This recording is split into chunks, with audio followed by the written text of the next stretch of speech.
Andibale wana ezalaka te me na mabolongo andibale bango wana ezali eza esika nyonso omoni biloko na bango yango wana ndenge Kagame azokosa bato alobi Congo Congo Congo Congo oyo M23 wana eza bato na bino ya Congo wana Congolais unis par le sang, unis dans l'effort pour l'indépendance.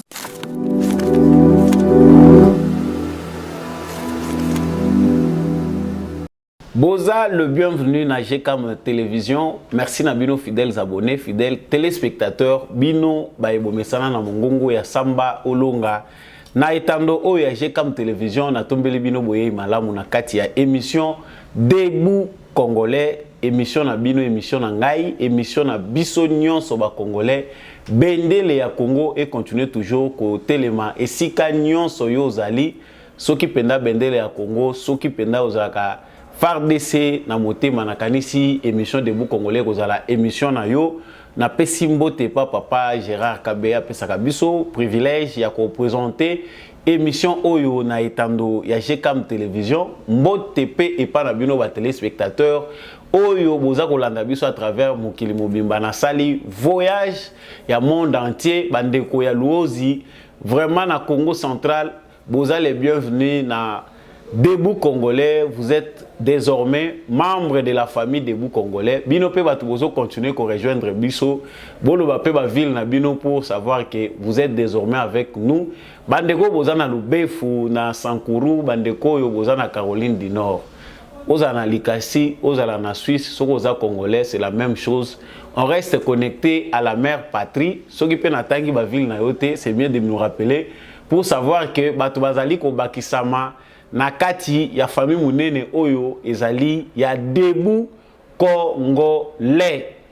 Toujours lokola na momesano na rappelaka na émission yoke Samba Olonga nde mutazalaka na micro oyo pe eloko mibale na lobaka ezalaka ete justice ya Nzambe moto moko te aishapaka na contrôle nango. Soki oko échapper na justice ya mokili yeba ya Nzambe irataka nango mutute. Soki yo ozo sala mabe okanti biso tozomona yo te ou bien ozo sala na nkolo bi oza le tout puissant oza plus fort justice a mokile kolonga yo te ya Nzambe tôt ou tard ko rattraper pour kozanga kimia. Même dans l'au-delà vous finirez par payer le prix de vos actes. Nous sommes des pèlerins sur cette terre des humains. Il faut toyebaka kosala malamu. Encore une fois de plus, vous êtes le bienvenu dans l'émission Oyo Debout Congolais. Panique et frustration au sein de l'armée rwandaise. Colonel Oyo Asiliko Koufa, colonel David Kiza, n'a pas infiltré. Oyo Bazali, pourtant, que l'armée rwandaise envahit le territoire congolais. Nous exagérons. Désormais, c'est connu, l'armée rwandaise, dès que agressé Congo, ils allaient sous M23 t.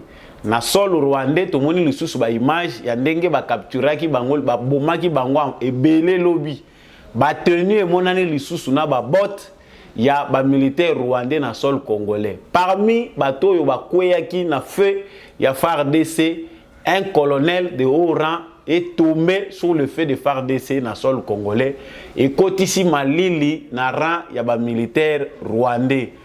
Vraiment ezali déjà annonce il y a début tournir mususu oyo conflit ezali kozweli ko la kisaki na Congo ba senzite kaka ndete bazalaka na Congo pe ba stratège bazalaka. Nous allons parler beaucoup plus na ba détail, analyse, décryptage tout au long il y a émission oyo. Armée na biso comme na niveau nini alt à l'intox. Bato bazali ko faire croire biso ki armée na biso asala ka ko reculer au sala na yo service militaire te tika ko zala informer et pas ba M23 bazape na ba nini na bango. Nous allons parler de la déposition de notre armée, victoire nini na mukola lelo makamu nini baza ko sala ba komisu wapi to ko lobelango pe tout au long il y a émission oyo.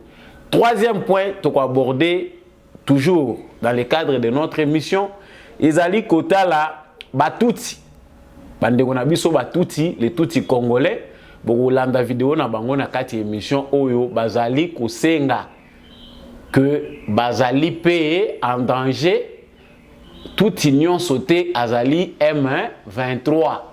Bazali peut multiplier bakri na bango d'alerte pour dire que bazali tena M23 si bokolanda bango bazali koloba na kati émission oyo mibali pe basi balobi pour se désolidariser na bato oyo bazali ko ternir image ya communauté Tutsi. Mascarade ou bien début d'une mobilisation des deux côtés entre les citoyens rwandais et les citoyens congolais. Vraiment, na micro, on a rappelé à que c'est toujours Samba Olonga. Ceux qui nous s'abonnent à la chaîne OT, je vous invite à vous abonner, de participer à la forme de participer pour na kokende liboso émission Debout Congolais, Simba Bendele Sikanyo Sozali, Bendele na biso Congo, jamais kokwe ya biso nyon sofar DC na motema. Je venais de dire tout à l'heure na sommaire et actualité oyo que panique ezali générale na rang ya ba RDF ya Rwanda parce que na logique ezali ya ba humain ya ba être humain la guerre que mène Kagame na kati ya République démocratique du Congo ezali guerre moko barbare ezali lisusu na explication na ngote ya kopesa vu le preuve oyo mukili mobimba ekoki kobomba lisusu te par rapport à l'aventure ya business juté au bazali kobenga guerre à l'est de la République démocratique du Congo. Toyebi malamu que ba preuve monana que l'armée rwandaise nde muto azali na sol congolais na casquette ya ba mouvement rebelle. Désormais ce sont des terroristes. Ce que dit le gouvernement congolais, c'est vrai. Les terroristes wana ya armée rwandaise nde mutu baya ko agresser na sol na biso. Tolandaki mikolelekaki bazali ko pesa biso basango. Parce que tango biso toza ko bundana toyeba ba information M23 pe a informaka. Les réseaux sociaux ont permis à ce que mutu aza ko sala mabe, aza pe ko sala propagande ya mabe na ya zo sala. Mutu aza terroriste azo kata batu mitu azo sala pe propagande ya ndenga kata ka batu mitu. C'est de la même manière que tout monaki mikolo nyonso elekaki awa il y a une vaste campagne où esalemaki na ba bisika ebele na ba réseau nyonso ya communication batu bazali ko publier ba information sur faiblesse ya armée na biso ezaka kozonga sima armée na biso ezokoka ko se défendre te. Nous tenons ici d'abord premièrement à rappeler nabino bandeko bolandaka toye bayango que stratégie militaire outre les communications na ba information o eza propre à divulguer stratégie militaire kaka bato bazana kati mutu bayeba yango mais sur base ya kolinga koyeba mingi o biso nyonso ba congolais tozali ba expert. Il y a certaines informations qui sont transmises par la presse où les ali bateau bazali motivés na bateau bazali kolia na business wana ya auto zali ko benga guerre na est ya Congo. Armée na biso azongi bunagana ekei ba territoire nyonso ezokende Félix Tshisekedi dazo sala eloko te armée za fragilisé baza trahi. Nous avons passé 18 ans na Joseph Kabila. Na 18 ans tolekaki na Joseph Kabila ba expert o toza ko mona lelo o baza ko telemela Félix Tshisekedi. Même des gens ramassés au talinano côte nano ya mutu ango aza ko se présenter pour parler contredire le président de la République oyokina mawa. A Congolais il faut toyeba yango que liberté ezali libertinage te. Peut-être que le président de la République a été très rapide pour donner aux Congolais le luxe qu'ils ne méritent pas. Yango tozali komona un désordre sur le plan communicationnel. Ndenge biso toza ko communiquer na Congo wa ndenge pe na Kigali ba communiquer. Mais est-ce qu'à Kigali quelqu'un peut sortir journaliste un Rwandais ameka ko sala makambo tozo mona ba o bazo mi benga ba journaliste na Congo baza ko sala ameka ko sala ngona Kigali ou bien à Rwanda. Je rentre ici dans l'actualité. L'armée congolaise a ses stratégies. Chaque jour qui passe dans le Bagayango, l'armée congolaise augmente en puissance. bato bazali kota la armée congolaise na image Joseph Kabila tikelaki yango bakozala très surpris parce que Félix Tshisekedi oyo bato bazali ko critiquer na ba forme na bango. C'est comme si la plupart des Congolais n'ont pas encore appris à les connaître. L'armée congolaise a augmenté son effectif et son effectif s'augmente davantage. L'armée congolaise a une stratégie à Sika où ils ont échappé na contrôle. Il y a M. Paul Kagame.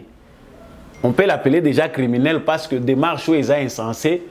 Peuple moroté na Mukilazo mérité sort au peuple congolais à Zanango depuis plus de 20 ans. Mais l'armée rwandaise tant bazoko na sol congolais bazoko na image bango bazanango il y a ba service il y a sécurité à Congo ba yebi ki attend to kota tel ou tel va nous informer. Chaque jour qui passe, les infiltrés au sein de l'armée congolaise bazali na kati ko se sentir inquiétés du jour le jour. Tant que biso tozole la recensement, oh il faut ba recenser, balancer processus d'identification armée, il y a des ceux qui fuient.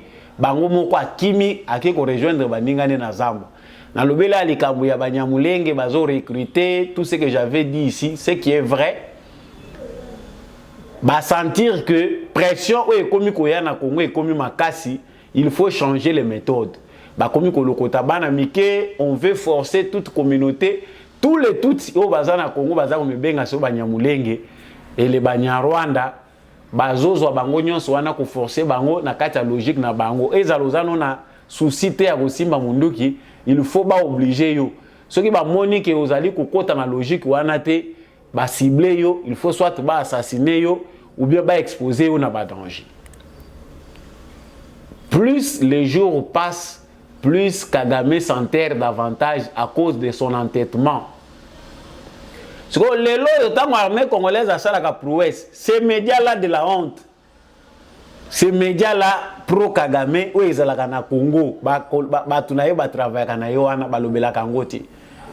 Ba image on a invité bino bomo nango awa, to bomo nango pene bandele émission.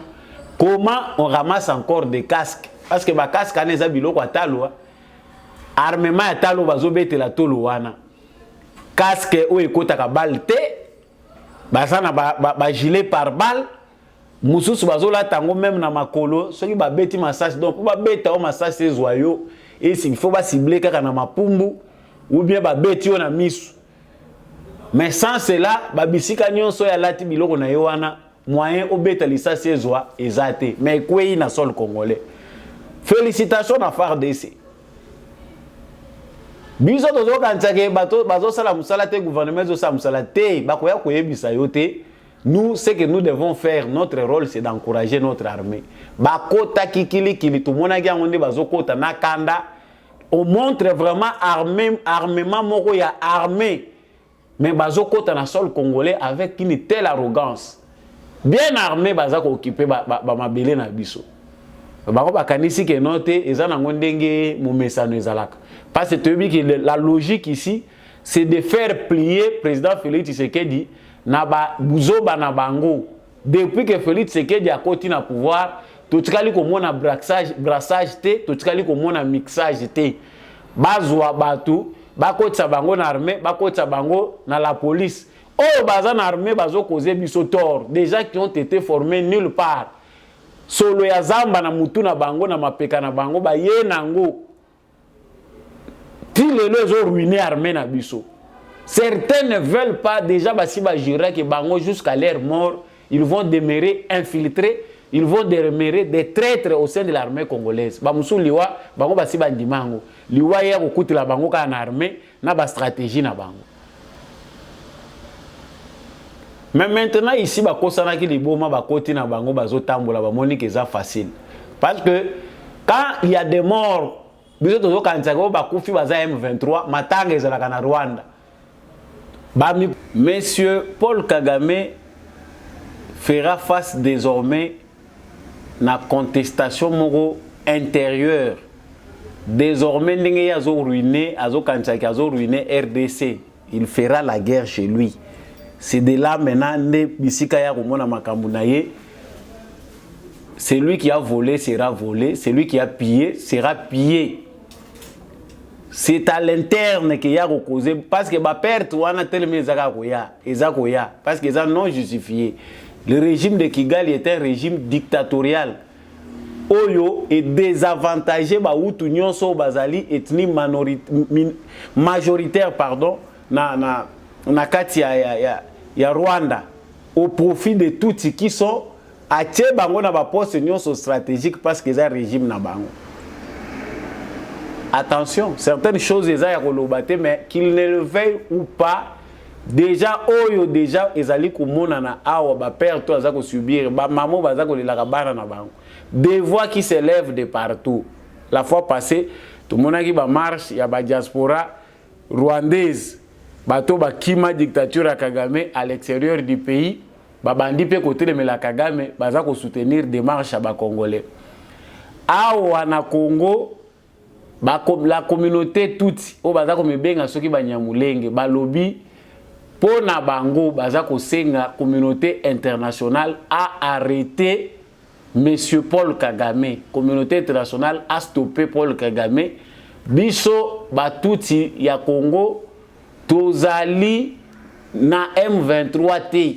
Nous ne pouvons pas être associés chaque fois na makambo biso to yebite. Nous n'avons rien à voir avec le mouvement au bazako benga M23 avec makambo Kagame azo sala. Ça ndenge na lobaki yango awa Batouti bakendaki déjà comme on a président de la République. La fois passée bakendaki kolela bo bazana sécurité il faut président soit ba mesure ya ko ndenge nini ba ko sécuriser bango. Nous l'avons ici contesté pour la kolobakeza yango te. L'État congolais a le droit de sécuriser tout citoyen congolais d'origine ou par naturalisation. Mutunyo so azali na sol congolais azali na droit ya kozala sécurisé par l'État congolais. Qu'est-ce qui fait cette différence? La démarcation, bino va sécuriser bino. C'est que bino vous allez quelque part complice. Tolobagi na bango ke soki a solo, même le président qui l'a dit na France et sika zala ki likambo ya banyamulenge a fongola ki parenthèse munene pona kotalisa oyo ya lobagi na bango par rapport à attitude na bango. Félix Tshisekedi ne sait pas prononcer dire que les banyamulenge sont congolais. Sans développer les restes, développement ezalaki na propos ya président de la République pe conclusion ayebisaki nini na banyamulenge. Mais aujourd'hui, tout ça au monde bavo ezako s'élever. Ba o bazana o azana Rwanda na Kagame bazali à travers ba réseau na bango ko se victimiser. Ndenge na zolo bango na ba chaque émission. Mais au bazana Congo awa bango pe basali déclaration na bango. La vidéo qu'on a réussi à prendre au bozolanda sikoyo awa ezali ya ba mama basi oyo ba tuti. Elles se disent congolaises biso toza ba congolais à 100%. Makambo wana toyebi yango te. Tolanda na vidéo oyo boyoka bango et puis tozonga. Ezali biso nyonso. Mais chose étonnante. Ozomona kaka so ba moni biso na barabara. Donc on dirait que tambola isute so ba moni ka biso na barabara la Rwandais so ba moni on a face ya batoti Rwandais pourtant eza nyoso tout que aza Rwandais baneloti que baza na Congo baza accepté eza lelo te que ba obenga ba opesa biso nationalité te ba pesa biso nationalité toza na nationalité depuis kala. Mais chose étonnante soki kaba bandi bitumba on dirait bisonde to bandi on dirait bisonde to za ba promoteur pourtant eza faux toza awa pona ko yebisa gouvernement na biso ba yebi biso bien ngala ko lo bateke o ba bato ya gouvernement ba yebi biso te ba yebi biso bien ba yebi biso ke toza ba congolais à 100%.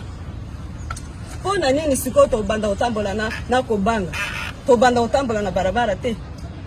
On dirait que banda ka kotambola na butu, on dirait toza banyama. On dirait toza so nini na ko benga biso na yebi kutu te. Ba aider biso. Ba pesa biso sécurité. Pourquoi batu nyonso? Toza ba congolais à 100% bino pe boyebi. Bino pe ba journaliste boyebi. Ba limbisa biso vraiment. Ba limbisa biso. Ba longola biso na makambo wana M23. Toza M23 te. Eza tout cité que aza M23. Eza bongo te. Biso tozo soutenir FARDC, toza toza wana po na FARDC pourtant boyebi pe ke na FARDC toza na ba officier ebele mais batala ka bakambo wana te bamona kabisona ke toza M23 nakanisi bouti kolanda basi wana très bien dans un contexte normal bazali victime dans un contexte normal bakolo bazali discriminé mais dans la logique des choses ezali musala ya communauté wana ezali toloba complicité il y a ceux qui se disent Nyamulenge na régime ya Kigali mutu pesi bango image wana ils sont dans les complots internationaux. Si vous êtes très mal vu au Congo et ça à cause il y a complot au bino pour accepter qu'on faire part. Ici, on ne peut pas incriminer toute une communauté. Cri na bango eza cri ya basi balobi moyen to tambolata na mo ezate azolo bana lingala des fois bande kona biso musupe kutu bazana est bazolo balingalo ya zolo bate. Elle parle très bien le lingala même si l'accent ezaka ka accent moko rwandaise mais il y a de nos frères aussi soit il font au peu bazaka kana même accent na ye. Outre sa morphologie tout ce ko taliba mususo bazana kata bidilingi wana. Bazali pekaka lokola ba mama na biso mususu awa confondu soko lobi o confondre ye pe na kati ya ba mama mususu congolais ko confondre ye mais à lobi ki aza ko senga sécurité les mêmes choses que j'avais dites ici na plateau pour na kotalisa ndenge ni bagenda ko senga sécurité pas président bino boko ko suka kana ko senga ka sécurité pas président te bo senga ba konzi mboka non vous devez être unis. Vous devez lancer un appel clair. Ndenge bwando koma mikanda bozo kotinda na communauté internationale, bato bazako censé représenter bino musala Rubero asali na République démocratique du Congo, ezaki ya ko balkaniser Congo. Si les Congolais bazana oreille sourde bazo yoka makambo te, c'est parce que musala mabebo sali awa, ezali ko crédibiliser bino ata mukete. Ils ont aussi une compassion mukia ba Congolais. Pendant que les Congolais se faisaient tuer, bino bandé ko s'armer, bolobi que biso tozo défendre etina biso tozali menacer. Kagame azalaki ko s'appuyer sur bino pour justifier tous les crimes qu'on commettre à l'est du Congo. Vous n'avez pas compati. Robert Royer, tant tozo ko lobawa, régime va favoriser makambu. Robert Royer, ministre intérieur décentralisation, ministre et balkanisation, dans 26 provinces, c'est-à-dire à traçage, à créer, à confusion dans le territoire, type pour fabriquer, ce qu'empire na bango ba ko lukate teni bazo na minembu. Ça a échoué.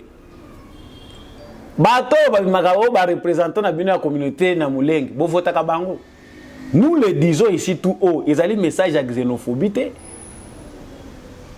Vous qui vous dites les Mulenge, parce que je l'ai dit dans l'émission les Kaki, Mulenge est attribué. Mais à la place de l'Aka, parce que c'est écrit là, ils ont dans la communauté internationale, na bateau bazali, na complot na bino que Banya Mulenge bazali menacé na Congo, bazali les 12 millions de Congo, ça ne veut dire, rien dire à la communauté internationale. Ces femmes ici, dans un contexte normal, bazali déjà dans la démarche, parce que le côté positif, ils allaient que Makelelo déjà babandi kocha, ils allaient que jouer na défaveur à Kagame. Il faut que tous ceux qui ne se sentent pas concernés dans la politique à Kagame awa batombo la mingongo na bango. Que ceux qui se sentent en insécurité au Congo avion bacha yango. Biloko tozolo bango pe bato so bazako yoka. Non, le Congo est un pays terre d'accueil. Asile pour na bato nyonso bato bazako sala ba faire. Les Chinois sont au Congo. Les Libanais sont au Congo des années et des années. Les Sénégalais, les Ivoiriens sont au Congo des années et des années. Comment les Congolais bazwa ba mikanda parce que 4 ans comme dans les procédures dans ba pays nyonso bazwa ba identité. Mais pourquoi pourquoi toujours les Nyamulenge cause problème? Mais ici Anglo Nazoli Makambu, ezali Anglo yo Kagame déjà touche à sa fin, il est coincé. Makambu oyo Kagame azana kacha ko comprendre parce que tosi toyebi na biso qui lutte pour sa survie. Mais maintenant là les événements, la mobilisation est grande parce que mutakotika l'indifférent azate. Basi wana ba moni que vraiment trop c'est trop.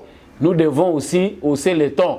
Mutu nyonso azana M23 azali Nyamulenge te azali mutu ya Kagame te azali mutu ya biloko wana te ba mususu koto mibali bien que je n'ai pas réussi à voir leur vidéo ba lobby bazo senga na communauté internationale à stopper Kagame. Écrivez des lettres, faites des documents, envoyez encore à la communauté internationale. Ndenge bandai kotinda ba wa liboso batinda ke tondi na placard à les Nations Unies. Comment vous demandez qu'il va déclarer bino peuple moko autochtone ba pesa bino indépendance parce que vous êtes mal aimé, xénophobie et l'équipe, il faut ba pesa bino ba territoire na bi. Ça doit interpeller les Congolais. Tournure, il y a des événements et comme kozwa makambo moko et comme kozala ya makasi. Pour ceux qui ne comprennent pas maintenant dimension et conflit comme kokende bazo comprendre que c'est la vie ou la mort. Kagame sait que ici s'il lâche c'est fini, c'est lui qui part. Yango azo continuer à s'entêter même là où il ne veut pas s'entêter. La victoire elle s'est faite sur tous les plans. Elle est spirituelle, elle est diplomatique, elle est politique, elle est militaire. Sur tous les fronts, ba combat ezali na kati ya kosalema. Kagame a engagé la diplomatie, même tina ba sud Soudan, azokende ko flataka bango pour les présenter lo a ba intérêt na ba entreprise oya ko kotela bango na ba pays na bango, ceux qui ba accepter ko tie loboko na communauté des États de l'Afrique de l'Est. Mais c'est quoi la part de nous Congolais dans tout ce qu'ils font? Parce que pour nous Congolais, nous pouvons aujourd'hui, certainement, tous les infiltrés, il faut bâtir un avion, mais il y a quelque chose que nous ignorons, nous Congolais. Cela ne doit pas s'arrêter seulement à chasser ce que nous appelons Rwandais. Non, les autres, ceux qui ont liés dans les droits, tant que nous Congolais. C'est parce que bamususu na kati na bango banda abota machama kolona Rwanda te abota mina ba conflit wana baza ko telemela batata na bango bino boza ba infiltrer boya ko ya abota miawa akoli awa. Mais dans les droits il est déjà citoyen ba ko pesa yo origine te origine eza rwandaise. Mais la nationalité elle est individuelle mutu akoyi ko réclamer ngo to pe mutu pa ko boya ngo selon les droits congolais. Ndenge toza ko pesa ba nationalité na ba chinois, ndenge tozo pesa na ba indien, ndenge pe to ko pesa na bango. Mais le pire c'est notre organisation nous congolais. Après ce qui le lot to réussir, ko ça la identification nationale. To sali ba recensement ndenge na lobaki na ko lobelango chaque émission. Mais il y a quelque chose. Ba élection ils ont voulu, tozo mona awa ba ancien belligérant, les Kamitatu porte ça qui ya Moïse Katumbi. Qui n'insiste que sur les élections. La question où est la sécurité, il nous amène encore un désordre. Na bango na 5 basi basali liboke balakisi ke wanezali plateforme na bango. Les blocs qui disent blocs patriotiques et contre les intérêts de la nation. Basangani avec un langage criminel contre les intérêts de la République. Ya ko dialoguer na Rwandais. C'est ce qu'ils nous demandent dans le moment où. Mais ce qu'ils attendent na carte na bango les élections na anglo bango balingeli yango mobiliser les moyens contraindre Tshisekedi to kende na ba élection comme ça tant to kende na ba élection to empêcher ko s'organiser to ko tala ba calcul ya batu oyo bazoye bateke ba enjeu s'est changé. Vous regardez la réalité avec les lunettes du passé. Félix Tshisekedi n'est pas Joseph Kabila. C'est vrai que batu belé bazo continuer ko se tromper na ba analyse na bango. Tant que vous avez l'analyse, vous ignorez que Félix Tshisekedi n'est pas Kabila. Et il y a pas d'étiquette et ceci. Les stratégies, elles allaient se développer chaque jour. Mais si l'on se bat, faites très attention. Moutou a un pouvoir à la longueur d'avance. Kabila n'avait pas. Azaki na matière grise, il a un pouvoir de 18 ans. Mais parce qu'il a accédé au pouvoir. Il a attiré toutes les intelligences. Il a travaillé même dans le mal. A traîné Bisso pendant 18 ans. Kabila a dirigé 18 ans. Vous pensez que Tshisekedi est si bête que ça pour être la bino? Il y a aussi pour ceux qui sont réalistes, les élections qui viennent, Tshisekedi va les gagner. On peut économiser ceux qui sont nyonso to lingi mboka. Mbongo ana pe to tindia ona makamususu. c'est irréaliste dans le contexte démocratique. Mais surtout possible l'élection liboso to aider Tshisekedi à ko la biso makamususu o biso to zana ngo besoin. Les gens sont libres de faire l'opposition, mais à un moment il faut faire des choix judicieux. Ali Royo déjà bazako kende na makambo bayebi ke la victoire à l'est du Congo pour na Félix Tshisekedi ezali déjà tracé. Les ennemis du Congo, à l'interne ou à l'externe, si va comprendre que ce qui aujourd'hui est à Congo est pacifié, c'est dans l'actif il a fallu Tshisekedi. Il faut s'aimer le chaos. Il faut tout qui ça trouble comme Makasi pour tout le Tshisekedi a échoué, il ne vous a pas amené la paix. Comme ça, biso tozoki pour te melabino kimia. Mais à moins que les Congolais soient amnésiques, ce qu'on a perdu ta mémoire, makambo le kai lobby, ataba yoko kosa yoko yeba na yote. Mais les Congolais ne sont pas si bêtes que ça. Ndenge bazo kantaki biso ba Congolais, toza ba sendi ya ozo mona bien parcours ya bato. Aujourd'hui, même les belligérants, bato bazo mando ki bakota bazamba, ba parti na bango comme ba parti politique ya Congo. Ils ont des leçons à nous donner. La vérité est têtue.